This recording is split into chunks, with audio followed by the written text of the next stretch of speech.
अभी हमारे पास जो सेकंड सेशन के अंदर टॉक है वो vice chancellor doctor Syed Habib Bukhari साहब की। सर इस वक्त currently as a vice chancellor Kohsar university Murree के तौर पे काम कर रहे हैं।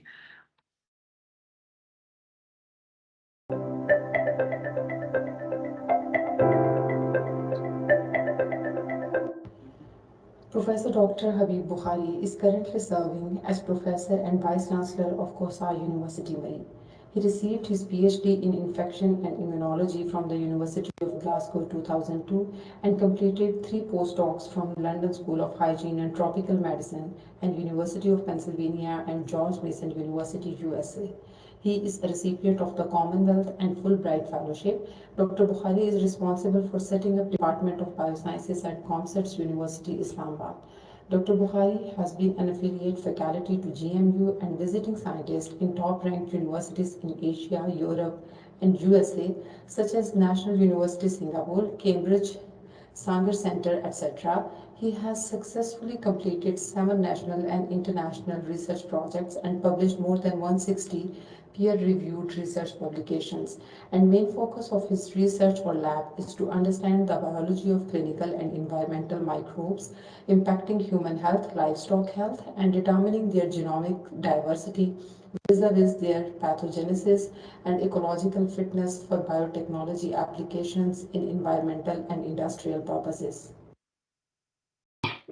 We're basically talking as a follow-up what our previous speaker talked about, Dr. Imran. So the major agenda which I'll be talking here will be how to carry out a better science training and science diplomacy and strengthen our partnerships, which can help us as the universities together grow in a more prolific way, and as a nation as well as. So that's something which we will be basically talking briefly with some case studies. And so that's what basically some of the case studies I'll take, some of the examples from the other country as well, and also what we have been doing in this country as in terms of partnerships and developing partnerships. So before that, going into details, so we all are aware of the fact that what are the different challenges which we are facing and what are the future challenges which we'll be facing. So whatever science we will do basically relevant to the problems which we are addressing, which we are facing in this country. So that's something which we have to be very focused on that area, and the partnerships are vital, for example, in addressing the climate change, food security issues, health issues, sanitation and hygiene issues, environment, energy, and so on and so forth. And apart from that, we all should also be aware of the fact that what are the existing facts in this country, what is the harsh realities which are also being revealed by one of the survey, which shows the uncomfortable truth about the water and sanitation situation in Pakistan, food security and malnutrition situation in Pakistan, and the diseases, very basic diseases, waterborne disease such as cholera, gastro, and we've also faced this dengue, malaria, and polio is still around, Ebola, and along with that, the COVID-19 is there. So these are the different challenges we are facing. Some of the challenges, rather not all the challenges. So my basically talk will be covering these 3, 4 challenges. The first thing will be obviously understanding the problem. What sort of a problems are key problems which we are facing in this country, and how basically the basic science and the basic research can be strengthened in order to generate the knowledge which is the engine of a growth of any country, and then how to connect with the rest of the world, with between ourselves, within the universities, and between the universities, developing partnerships within a country, within a province, and then moving beyond the borders. And then obviously the major area or major thrust which we feel there are a lot of gaps is a STEM education, STEM and health, STEM and arts, and linking with the society is a major gaps which we need to be filled in. And one of the focus of this forum or VC's conference will be to working on these areas together to find the solutions to address the real life challenges. So that's a major thrust which I'll be covering in this 35 minutes talk. So as I said, the things become much easier now because Dr. Imran has mentioned a lot of things earlier. So briefly, the challenges. In the context of challenges, where do we stand? And in Pakistan, you know that it's a country of over 230 million, and 40% of more than 40% are living under poverty with a $1 per day.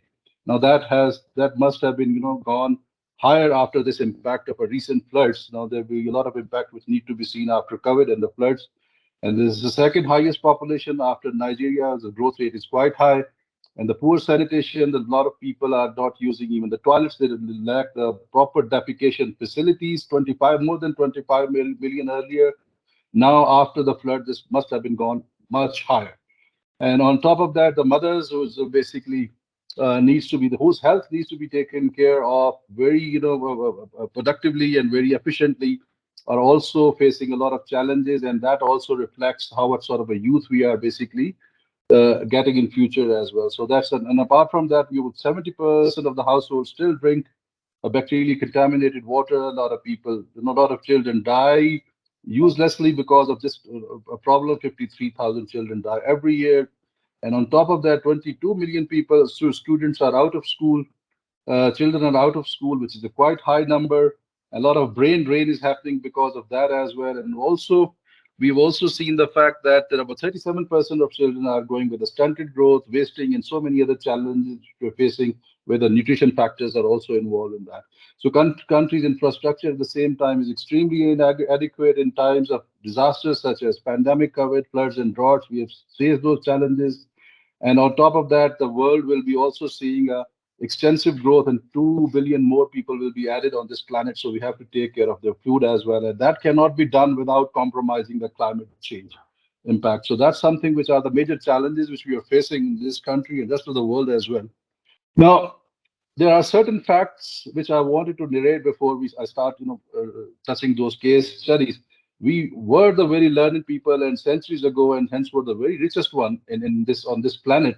We were the hub of knowledge, knowledge-based economy, and we used to develop a well-planned cities and very we were very aware of the basically aware of the environment and hygiene sanitation condition, and we were growing like a knowledge-based economy. Uh, and on the top of that, we also there are statistics that the vibrant youth contribute about 30% of the age group is lies between 15 and 19 years of age group, and 60% of the population is about of the age group of 30. So there's a huge potential there, provided that we are not losing this brain drain because of an intellectual disaster, because of these out of school children, because of these malnourished children. So we have to work on them. And on top of that, there's the distribution of wealth needs to be also there, needs to be taken care of. But globally, there is a huge disparity between haves and have-nots, and the similar scenario exists in Pakistan as well. So we have to give them an equal opportunities on various fronts.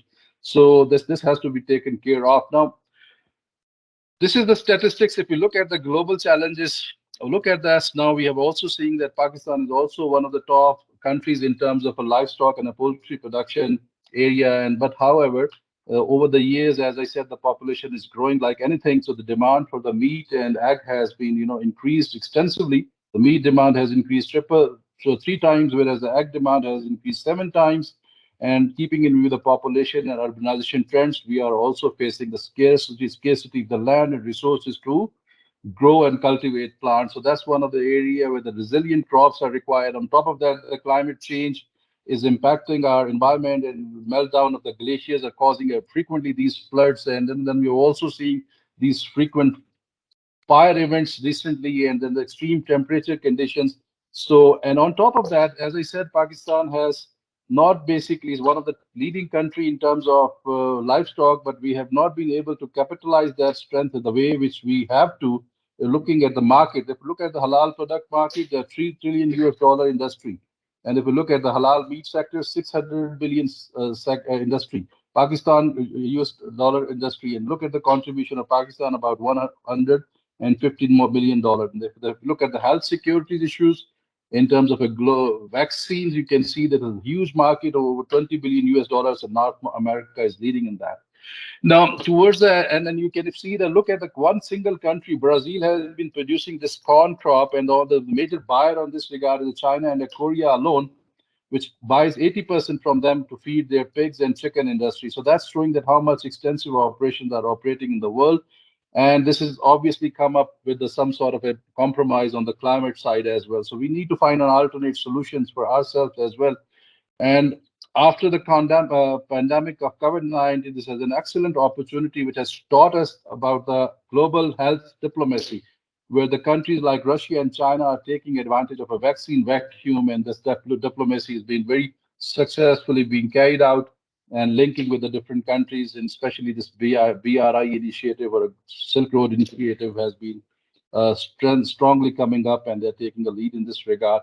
Now, after having making this point, now I would like to ask a question from all of you that is the basic research is a luxury because this is something which we consider in this country.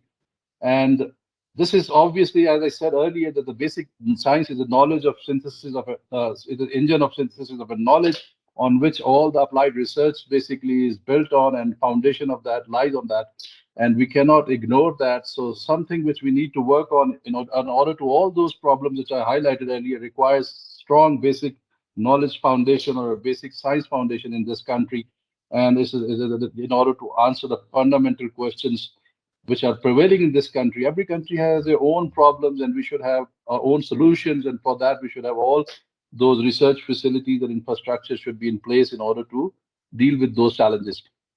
Now, however, what is required in this country, what we feel that we need to prioritize the impact of that science. Whatever science we carry out, it should have a social impact, economic impact on public policy, and it should be translated into a quality products or a patents which can help help in economic engine of this country. So the topic relevance is quite important, and increased international collaborations are quite important in order to make an impact and a quick impact for that. So I'll talk about those now. As I said earlier in the next slide, that the COVID-19 situation has, as a matter of fact, caused 180-degree shift in our relationship between different countries, government, and policy makers, and the scientific community.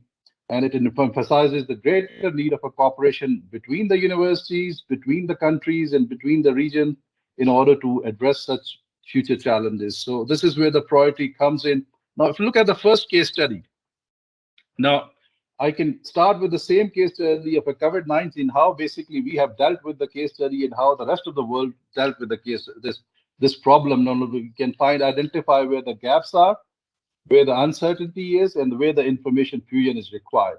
Now, if we look at that, early warning systems basically needs to be developed, and in order to manage the COVID-19, we have been very extensively employing the lockdown approach in order to break the chain of transmission of a disease, and our NCOC was working greatly in that regard, using the databases and checking the people who were carrying this infection and stopping them in particular area in order to stop the spread of the disease, which we call an epidemiological disease model. However, that disease model, as a matter of fact, is not being taught in the universities properly. That model is not being taught in even the medical universities properly. So that is something where we need to focus on that in terms of our strengthening our teaching capacity. So this is something which we are going to face frequently in the keeping in with the current scenario where the climate change is basically impacting a lot in terms of triggering these infections to come around, and we have to be prepared for that. So the preparedness is vital for that. And in this regard, we have been doing applying a useful approaches, but that needs to be strengthened at a university level as well in terms of a curriculum and in terms of adopting and teaching these mathematical model of disease spread and epidemiological model at that level as well. Now, what the rest of the world was doing when we were doing an approach, applying this lockdown approach effectively, but what the rest of the world was doing, if I can show you the timeline of the events, in this case study, you can see briefly that when this case was reported on the 8th of December 2019, then what happens in that a couple of months' time, you can see that the kit was available for diagnostics in various countries. China was leading in that. The sequence was available right away, and that kit was employed in the diagnostic while we were struggling in that area. And then many other capacity building was carried out in various countries, and all the drugs were available, and then a lot of mutations were basically detected globally, and the response was extraordinary by various countries. And you can see that many unknown companies, as a matter of fact, emerged in this. And then you can say BioNTech from Germany was a company with about 19 million the US dollar at that time. It's $1 billion, more than 10 times. Now it's a $19 billion industry, to be honest. So it developed a consortium with the Pfizer, and it's one of the giant now. The biotech companies, as a matter of fact, at that time, grasped that opportunity and were the leaders at the moment and have been able to uh, grasp a lot of opportunity, grasp the opportunity and taken a lead in this regard. So we were also able to do some sort of a work in this country with our limited resources and develop this microfluidic chip in order to detect these viruses in wastewater in particular, starting from a patient sample. We'd also started this in the wastewater as well, in a simple flow microfluidic chip which can do the work in 50 minutes, and you can approach basically based on that waste water epidemiology, can lock down certain areas effectively in order to stop the movement of these affected people, individuals from one place to another place to spread the disease. And there are quite a few other groups in Pakistan which have done some work, but this has not been marketed yet. This has not been given a chance. That's something where we need to work on together in order to develop a consortia where we can, whatever work we do in the lab and can efficiently translate into the product. So that's where the entrepreneurship comes in, an area we need to work quickly in order to support each other, and the facilitation is required in all platforms so that this can be. And there are other scientists who have done some work in a vaccine area. I know some of the work has been done in a UAS platform, and that needs to be also highlighted and quickly given a chance to reach to the market or a public good as well. Now, I have a data. We do not have a data of a current pandemic, but I have a data where we see that the pandemic of 2003-4, when the SARS happened for the first time, SARS-CoV-1, it has basically impacted the economy of the globe, and the estimated cost of SARS epidemic to Asian country was about 20 billion US dollar in 2003, and it affected about 8,000 individuals and average cost of about $2 million per case. Now you can imagine, because looking at the current statistics, it is huge number. So it can impact a whole country, a whole economy, and there are certain other areas, certain other diseases which are mentioned in this chart, right from the foot and mouth diseases and BSE, avian flu and SARS, which has impacted various countries in particular.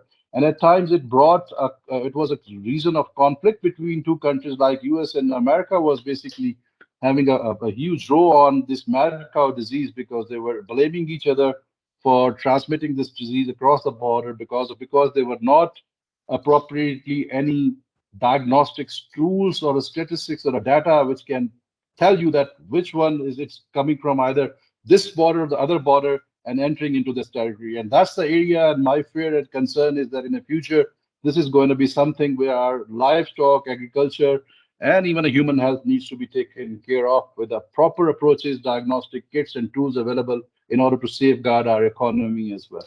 Now, looking at the current scenario of a floods. Now, this was a scenario about 2010 when my team was on the field and I was on the field in Dera Ismail Khan and covering this flood and working on a diarrheal disease in particular, gastro disease in particular. And if you look at those children with the cholera, and that's a huge, as I said earlier, the drinking water. When this happened, everything's upside down. All the facilities are washed away, and the open defecation was there. And then people were, contaminating with their water, with the fecal material from disease. And this is an outbreak of took place, and a lot of children die because of the cholera. And then this happens in the current year, and we were in the field as well, and then detecting all these. And you look at this, people are drinking, are forced to drink this dirty water.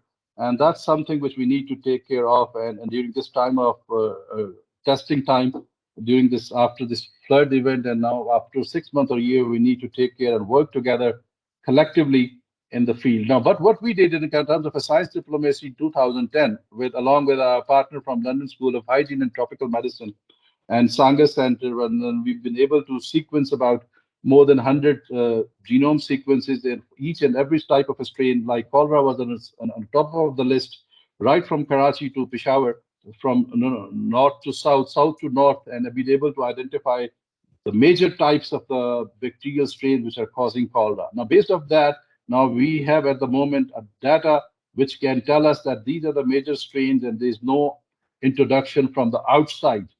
Now, if anything happens or these strains evolve, then we can detect that based on a single nucleotide polymorphism, single mutation, and we can tell that this is something which has happened over the years due to the natural evolutionary process rather than introduction from the outside. And based on that data, we can also work with the clinician in order to diagnose the patients and also prescribe what sort of drugs are required based on the drugs resistance patterns in these strains. And also we can develop now based on this data a quick rapid test for detecting these pathogens in the contaminated water in order to do the surveillance as well. Now, this year we have been working on the flood operations and trying to build this latrines and toilets. We know that this is another sanitation hygiene issue. We know that the dengue is there, malaria is there, the outbreaks of diarrhea is out there, and now most of the people go out for open defecation in the early morning or the late evening, and that's the time where the dengue basically is more effective in terms of biting. So that's why we would be giving, trying to develop in the initial stage, develop 4 latrines and going to take that project to the larger scale, and also providing nets as well in order to avoid this mosquito bite and ORS and many other medical treatments apart from the. So my team has been working, and along with the social workers and all those donations which have been given to us by the social workers and all the community, and we're thankful for them for trusting us and taking this to the field at a larger scale. Now, the next case study, if you look at as I said, the global issue, the food security, and then after that flood events, this is going to be extensively aggravated.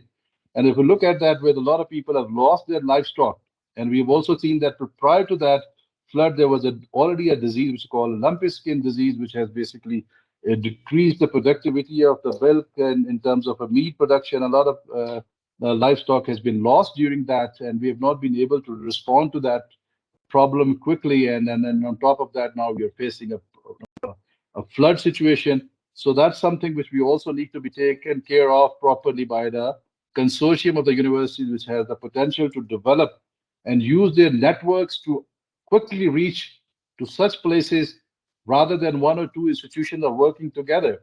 Rather than 1 or 2 institutions are doing this, why not to train rest of the universities in this particular area to be effectively playing a role in terms of surveillance, in terms of diagnostic and stopping the disease right there where it starts, rather than spreading all over the country and before it's too late. So it has a major contribution in our economy. So we need to work that and strengthen this area as well. And apart from that, we're also aware of the fact that the borders are not effective in terms of stopping this communicable diseases.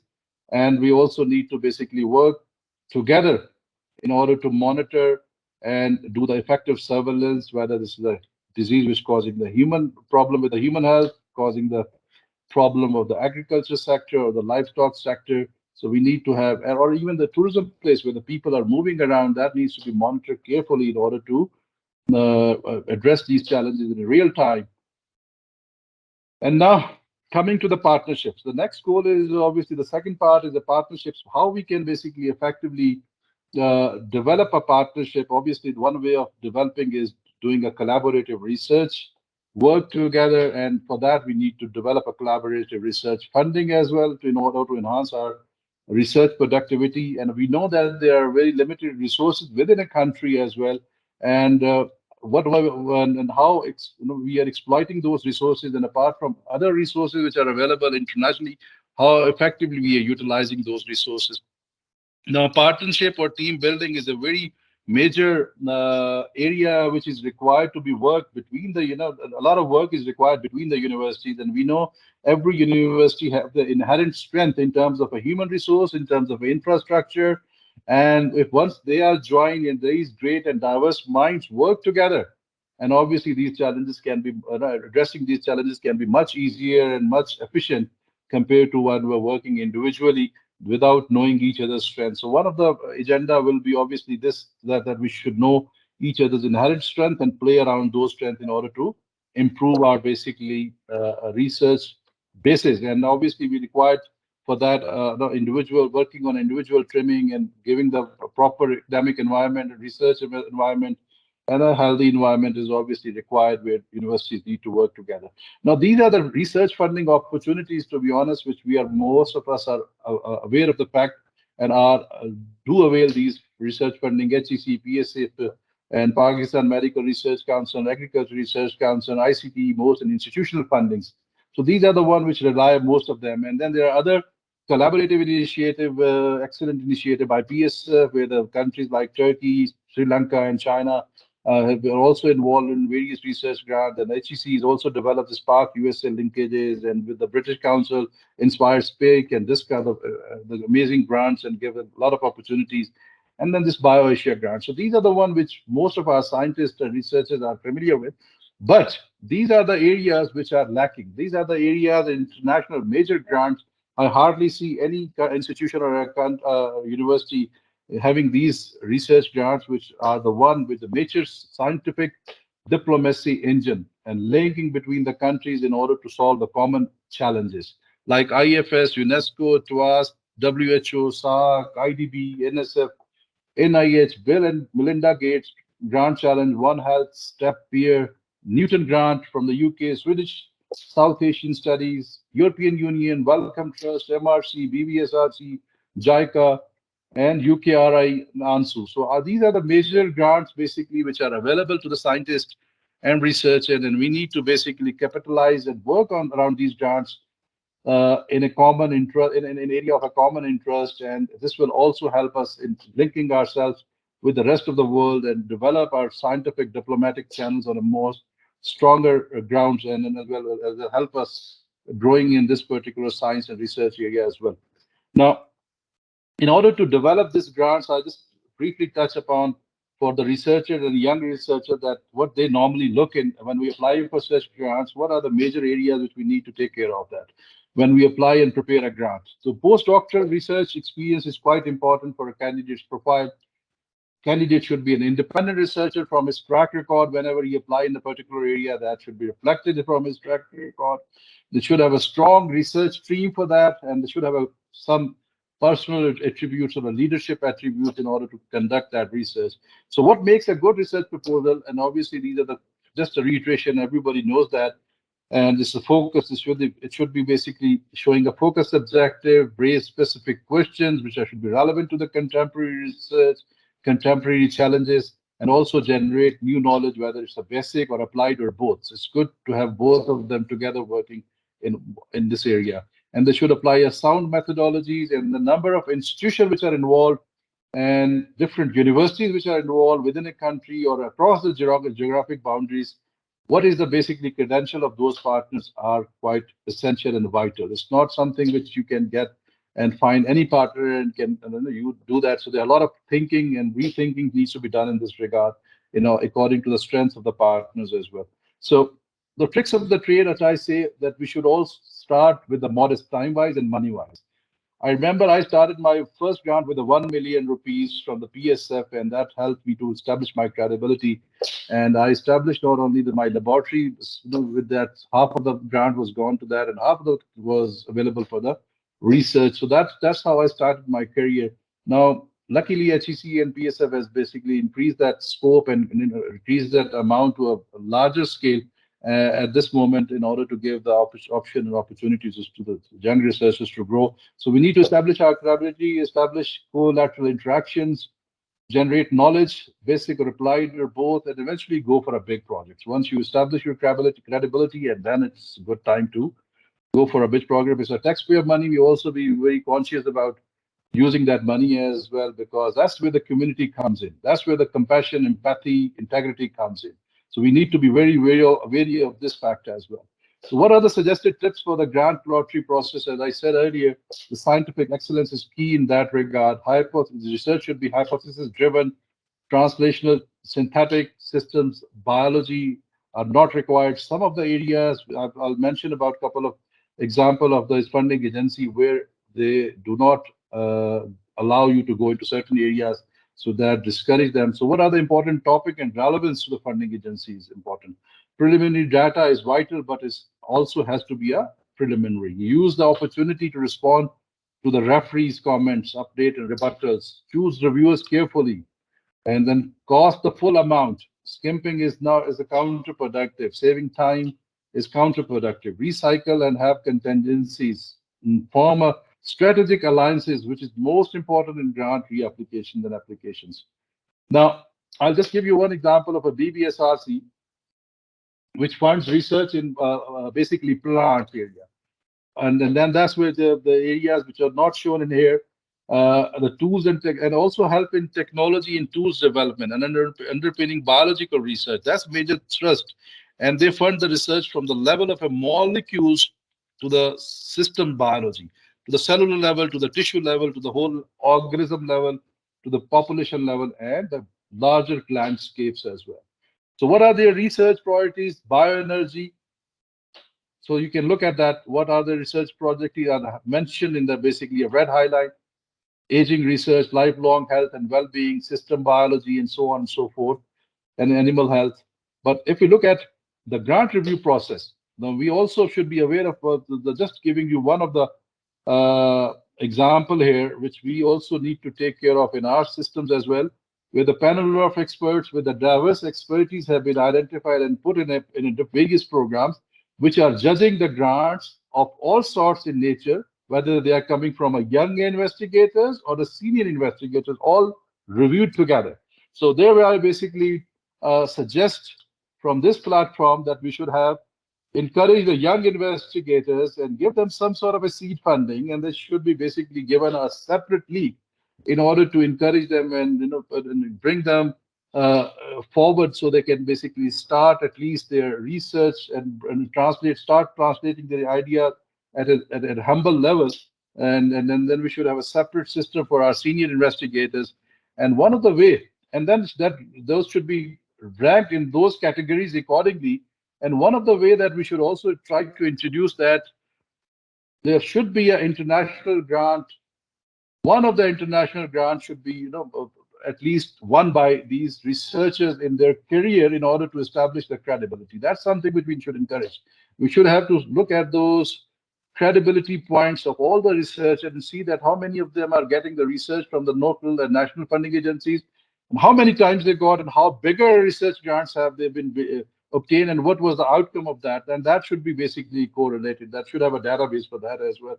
So that should give an opportunity to the very productive research workers come forward and do their research effectively. So why the grants fail basically? So if they're not very exciting, not timely, not tackling a key issue or a challenge, not of high priority for BBSRC, for example, not clear benefit is mentioned there, not convincing, hypothesis is very flimsy, lack of rationale, and they do not have a track record of working that area, lack of a key pilot data, and then the high risk area.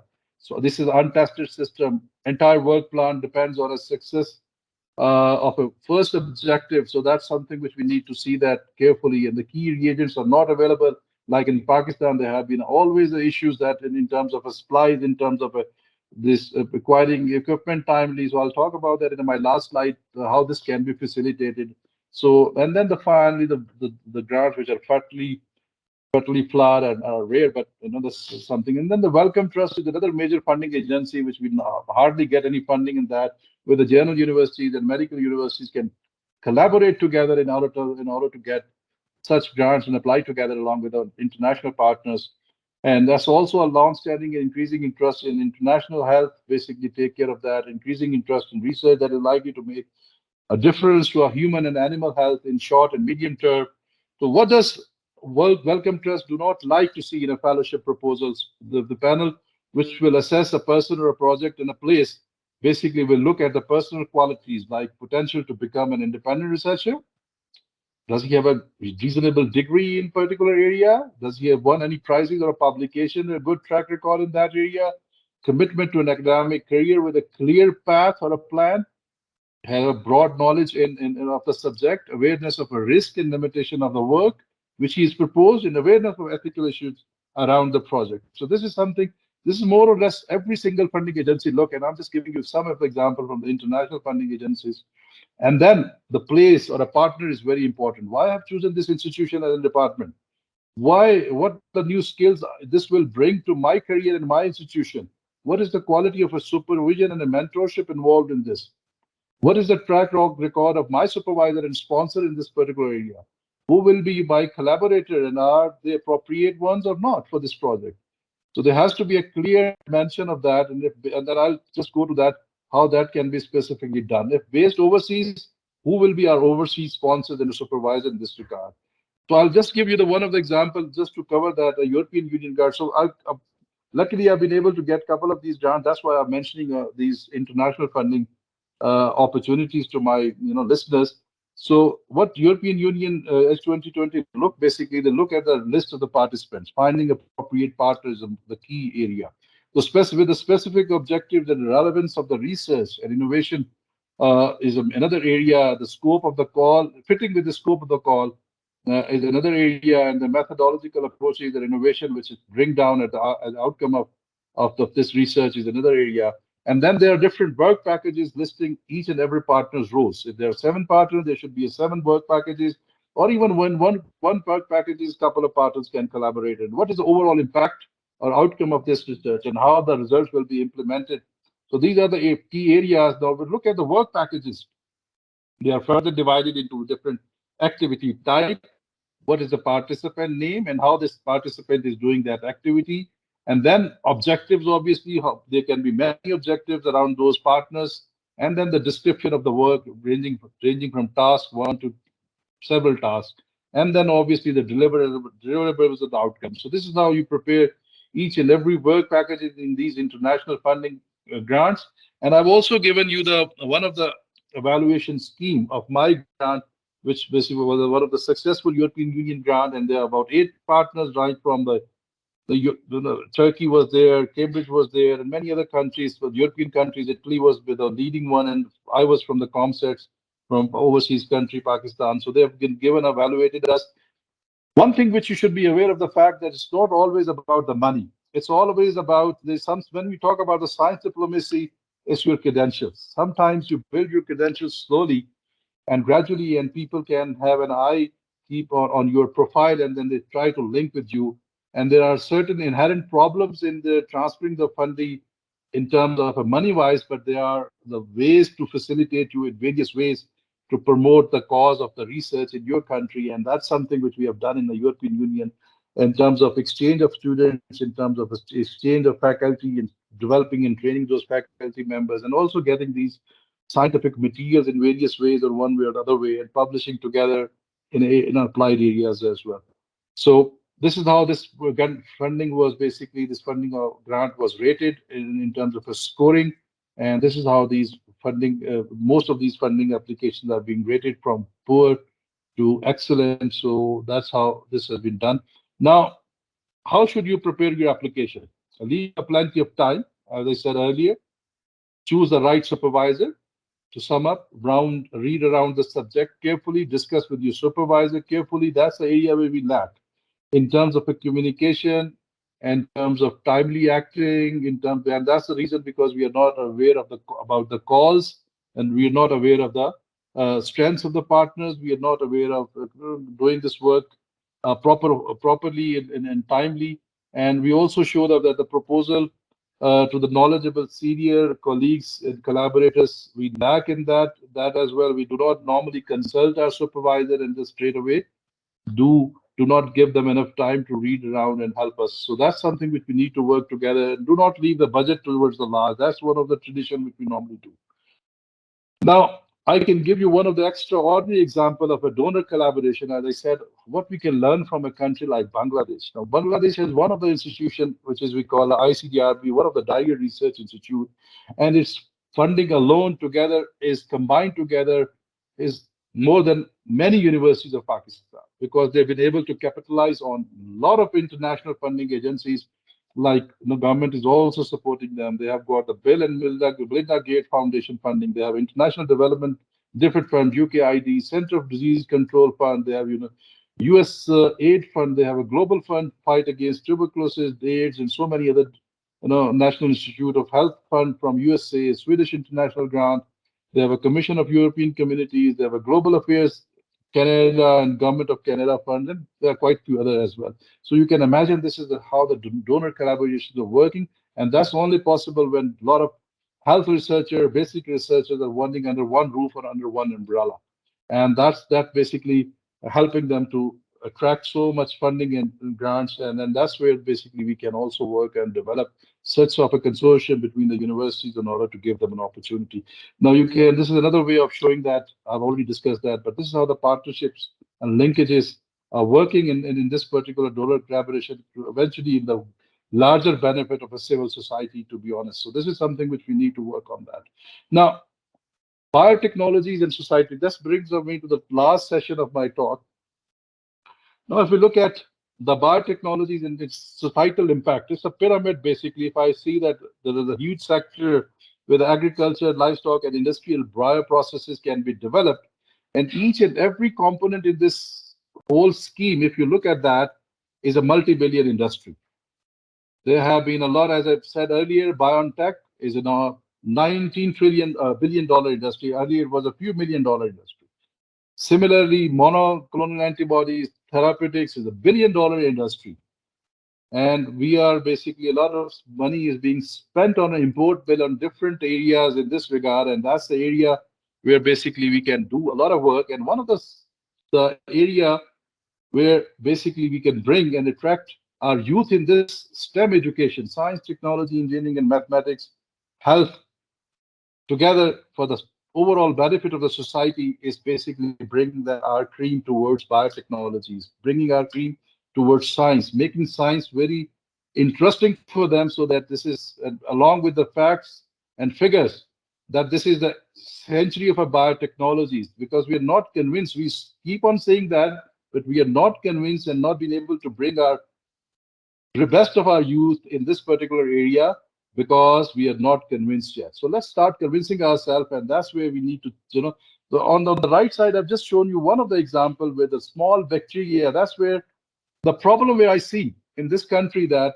we have not been able to train our students at a college level so that they can do some sort of advanced work at the university level and even at undergraduate level. I was teaching in a University of Glasgow many years ago as a demonstrated 90s, late 90s, and the kind of a technology or skills I was teaching to them was these one. The one which basically involved the cloning of the genes, how the genes work, how the proteins work, how you put that gene into the bacteria, and how the proteins are, bacteria act like a factory to produce the therapeutic molecules.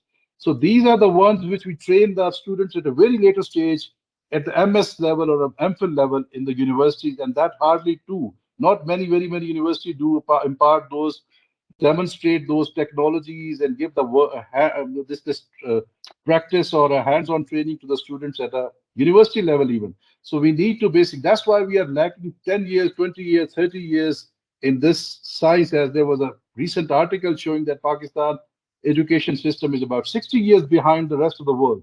So these are the areas which we need to work and give exposure to our students at early age to the science. And one way of doing that is basically telling that it's teaching them in a very interesting way about these skills. So I'll just give you a skip at, and for example, I can give you one example how these therapeutic molecules can be synthesized. It's a very simple way of doing that by bringing but basically triggering interest in the youth, that how they can basically do that at a college or a university level, early university level, by putting these small segment of a gene in a bacteria and start harvesting these proteins which are of commercial value. So this is one way of doing that, is developing a jellyfish model, where we use that in my teaching career, in my previous organization where I served for about 20 years, and developed this model, and using my the protein of which we call a green fluorescent protein, a novel protein which I identified in 2005, and start using that. So this is what we normally teach, that how the proteins look like.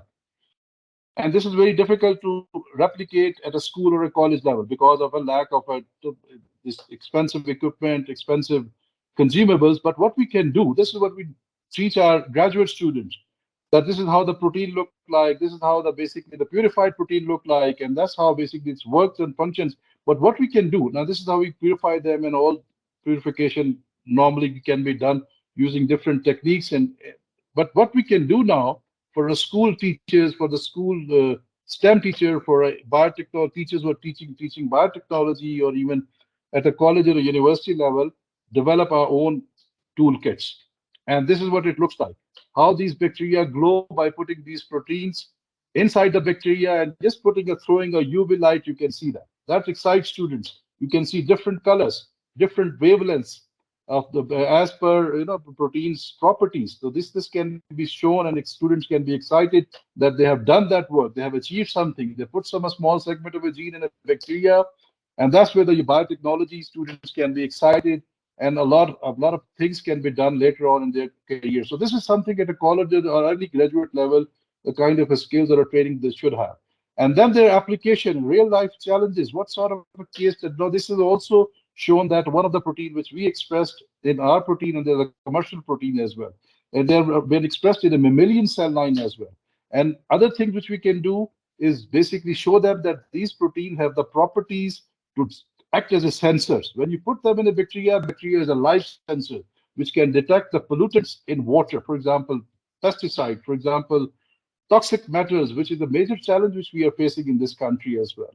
And there are many other things can be sensed by using these live sensors with the bacteria, and along with other clone properties of the proteins can be exploited. So this is how basically it can be done easily to excite students along with the other sciences as well. Now, what we request the institutional facilitation and the government support is required, as I earlier said, that in order to acquire these equipment, we need to have a very active approach in terms of investment-friendly policies. Tax incentives should be given in this particular area of acquiring these tools and equipment, and which we can help promoting the science. The lucrative grants and soft loans are also needs to be required. Duty-free import of a machinery, clean rooms, laboratory, cool chain accessories are required. Establishment of a venture capital fund for supporting biotech ventures is required. Technical staff, power issues, maintenance, common facilities, equal opportunities. These are the areas where the universities can work together in order to develop a conducive environment, an ecosystem for creating and co-creating together. So, and this is a common agenda. Everybody is facing these food security issues. We have these environmental issues. We need to work on these health issues as well. So these are the common interest areas where we need to work together. And the last slide is that how the policy priorities and education beyond borders can be taken care of.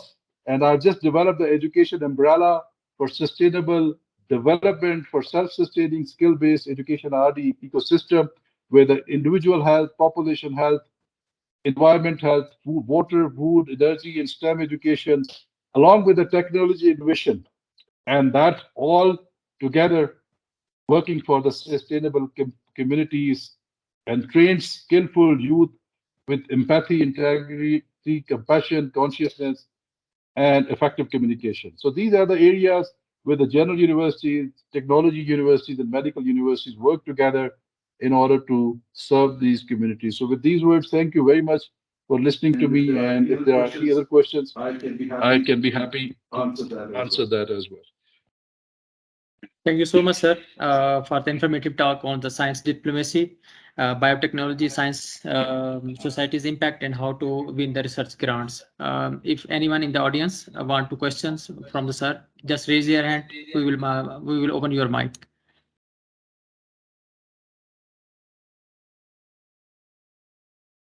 Doctor Salim साहब, vice chancellor Mir Zakir Khan university, sir आप अगर आप online हैं इस वक्त, अगर sir से कोई क्वेश्चन पूछें।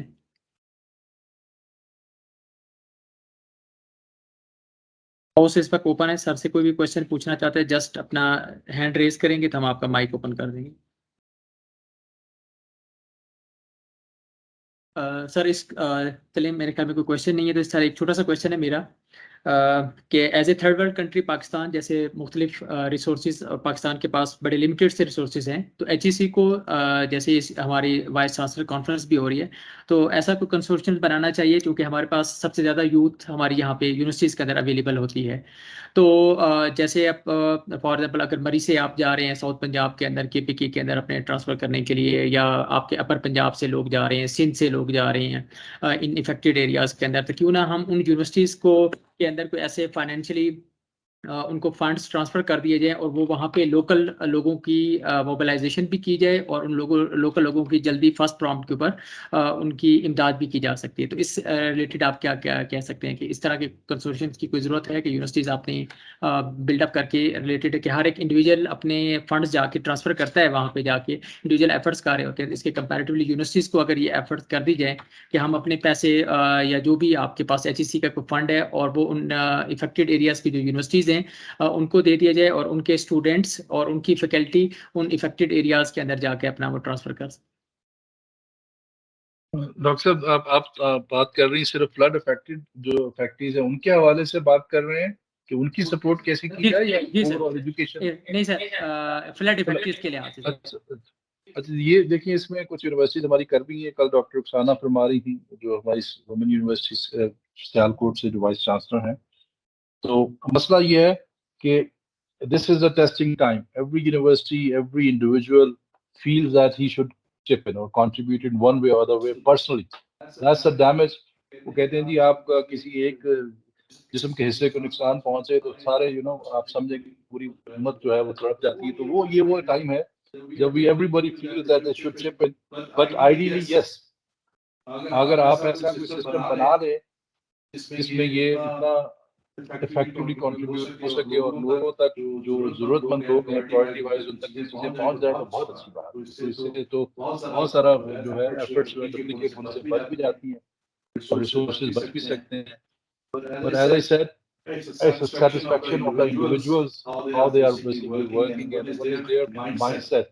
So we can work individually, we can work in a team, and obviously universities platform can be exploited so that how we can basically be more cohesively work on this various aspects as well.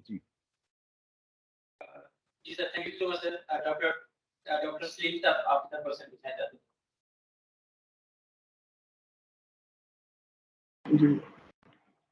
जी अस्सलाम वालेकुम। Can you hear me please? जी sir. Hello जी अस्सलाम वालेकुम sir, I can hear you जी। जी अस्सलाम वालेकुम जी। This is professor doctor Mohammad Mansha. This is a very excellent talk about biotechnology usage, and I think that biotechnology as well as the computational technology can take this country to the highest level of progress and advancements. But my one basic question is that do we have any strategy to cover the power shortage or fluctuation of powers in the institutes, where if some equipment is available, we cannot run this equipment, and if it is run, even then it can broke immediately. We in the University of Education are facing this problem for the last 5 to 6 years, and we don't have any consistent supply of power. This is the main or basic requirement of every institute. And I think that now the Vice Chancellor Conference is coming in your honorable university.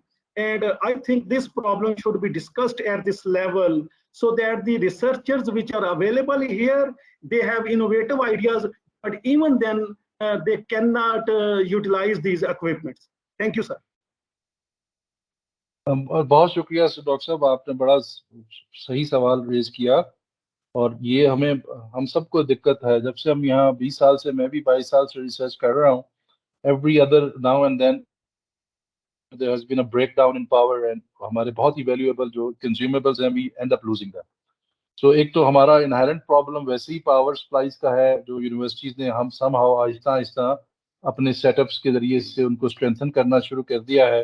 Now we are also moving, universities are also moving towards the solarization of their campuses as well, where they should be independent in terms of power capability, not only to protect their equipment from this power fluctuation and also to protect their valuable resources, consumable, their stocks. The work, the research they have been carrying out for decades and decades is not wasted. تو وہ ساری کی ساری preserve کرنا is very essential component. But still we need to work on this area. Obviously آپ نے جس طرح فرمایا ایک تو کام یہ کیونکہ ہم بہت ساری چیزیں امپورٹ کر رہے ہوتے ہیں, تو لیٹ اسٹارٹ ورکنگ آن ایک بہت ہی بیسک چیزیں which can be created and synthesized. Let's start our science right from there. In order to basically, میں نے شروع میں جس طرح کہا کالج اور یونیورسٹیز کے اندر اتنے فنڈز نہیں ہوتے کہ وہ بچوں کو ہینڈز آن ٹریننگ ایکسپیرینس دکھا سکیں, تو why not to produce our own kits, why not produce our own chemicals which can be easily done here. تو پہلے تو یہ ریسرچ اور سائنس کے پرابلمس بھی ہمارے اسی طرح جنریٹ ہونے چاہیے کہ یہ چھوٹا سا میڈیا میں نے بنانا ہے. What's wrong with that? There's recipes out there. And we چھوٹا سا کیمیکل اور ایک ری ایجنٹ ہم نے جو ہم نارملی یوز کر رہے ہوتے ہیں اپنی لیبورٹری میں, ٹیگ پالیمریز فار ایگزامپل بنانا. We are not trusting each other, we are not basically giving a chance each other to grow, تاکہ جب یہ کئی جس طرح کووڈ میں ہم نے بہت سارے بین ہو گئے, بہت سی چیزیں آ ہی نہیں سکیں, تو our science is relying on the things which have been imported most of the time from abroad. So let's move towards self-sufficiency first in terms of a small step. One small step would be enough to, take care of in 5 years, 10 years. And then obviously, inshallah, with the passage of time, but کو نظر آنے چاہیے وہ small steps. اور energy کا یہ crisis ساری جگہوں پہ بالکل آپ نے بجا فرمایا. But this is something which the campuses can independently do and take care of their own businesses. But there's obviously will be discussed in education اور research کہ اس کے اندر ضرور دیکھا جائے گا. اور میں نے جس طرح کہا سولرائزیشن کی طرف جا رہے ہیں, کیمپسز کو انکریج بھی کیا جا رہا ہے, تو یہ بہت ضروری ہے جس کا آپ نے توجہ دلائی جی. ہمیں بہت شکریہ. Hope answer your question. جی جی sir, thank you so much sir for informative answer. Doctor Saleem صاحب, سر اگر آپ کو انمیوٹ کیا ہوا ہے سر, آپ اپنا کوشچن پوچھنا چاہیں.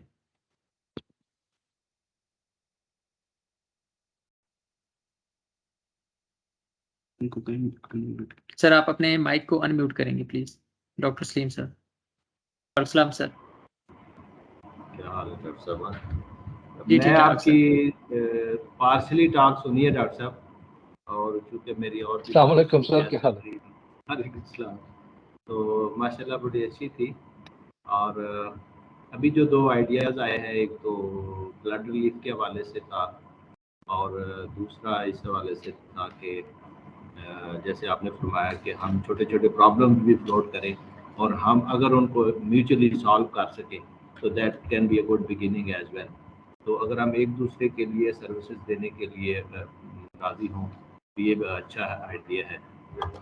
فلڈ ریلیف کے حوالے سے میری یونیورسٹی چونکہ فلڈ افیکٹڈ ایریا میں موجود ہے, اور میجورٹی آف اسٹوڈنٹس ان بستیوں اور علاقوں سے ہیں جہاں پہ سیلاب سے افیکٹ ہوئے ہیں, اور سیریسلی اس کا ڈیٹا بھی ہم نے کلیکٹ کیا ہے. تو اگر کوئی دوست اس یونیورسٹیوں کے جو یہاں ان کی ہیلپ کرنا چاہیں تو ہماری جو ٹیم ہے, ہماری ایک سوسائٹی بھی ہے اس کے لیے, they are available to facilitate. تو اس میں ہم کے لیے بہت اچھا. اگر وہ ڈیٹا آپ ڈاکٹر وکاس کے ساتھ سر شیئر کر لینا تو we will develop a policy of adapting a small town اور ولیج. تو وہ ہم دیکھتے ہیں ہم اپنی کیپیسٹی سے پھر آپ کے تھرو ان ایریا میں کیسے کر سکیں گے, تو ہم شیئر بھی کر لیں گے اپنے لوگوں کے ساتھ. تو انشاءاللہ will connect right people with you as well اگر وہ ڈیٹا شیئر ہو جائے. جی. دوسرا میری یونیورسٹی ٹیکنالوجی یونیورسٹی ہے, تو میرا ویژن تو یہ ہے کہ آنے والے دنوں میں جتنی بھی ہمارے یونیورسٹیز کے جو لوگ ریسرچ رگز بنواتے ہیں تو ہم ان کو رگز بنا کے دیں. رگز کے طور کیونکہ میرے پاس سارے ڈسپلن ہیں, میکینیکل, الیکٹریکل, بڑی اچھی ورک شاپس بھی ہیں, تو وہ ہم وہ چیزوں میں کافی آپ کی ہیلپ کر سکتے ہیں جو لوگ ریسرچ رگ بنوانا چاہیں, اور اس میں جو ہے نا وہ ہم مل کر اس کو ورک آؤٹ ٹھیک ہو گیا. چلیں دیٹس اے گڈ آئیڈیا. میں through this platform with our colleague as well آپ کا لکھ بھی لیتے ہیں اس کو انشاءاللہ اس کے اوپر ڈال بھی دیں گے آپ کو. تیسرا میں کہہ رہا تھا کہ یہ جتنے آپ نے فرمایا نا کہ ہم بہت سارے کیمیکل امپورٹ کرتے ہیں, کبھی وہ اویلیبل نہیں ہوتے, اور بہت سارے جن کی ریسیپی آؤٹ ہے وہ ہم بنا سکتے ہیں. تو ہمارے جو کیمیکل انجینئرنگ کے پرانے انسٹیٹیوٹس ہیں, for example institute of chemical engineering Punjab university 100 سال سے زیادہ کا ہے, وہاں پہ اتنی بڑی اچھی لیبز اور اتنے پائلٹ پلانٹس پڑے ہوئے ہیں جن کے اوپر بیچ اسکیل پہ 100 لیٹر 200 لیٹر یا اس سے کم میں یہ چیزیں تیار کی جا سکتی ہیں. ان کے پاس ایکسپرٹیز بھی ہیں. تو اگر if we join hands and we have common problems to be developed or solved, تو یہ چیزیں وقت کے ساتھ کی جا سکتی ہیں with collaboration. گریٹ. چلیں یہ دس از اے گریٹ آئیڈیا جی. ہمیں پتا سارے سائنٹسٹ کو اب اس میں ہر طرح کے ریسرچرز موجود ہیں, تو ان کی اسٹریم کے ذریعے سے ان کی ڈیمانڈ لے کے ایک لسٹ بناتے ہیں, and then we probably work out کہ واٹ کین بی سنتھسائزڈ, اور اس میں پھر ہم اسٹارٹ کرتے ہیں انشاءاللہ اس کو. Thank you G.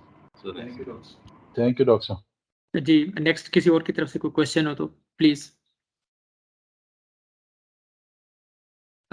Sir thank you so much for your informative talk. انشاءاللہ کل دوبارہ ہمارا ایک سیشن ہوگا پرویز عباسی صاحب کے ساتھ 11:30 پہ, جو کہ کل نیشنل انکیوبیشن سینٹر کے ہمارے ڈائریکٹر ہیں. تو کل انشاءاللہ ضرور آپ جوائن کیجیے گا, آپ کے ساتھ ان کے لنکس شیئر کر دیے جائیں گے. اوکے سر, اللہ حافظ.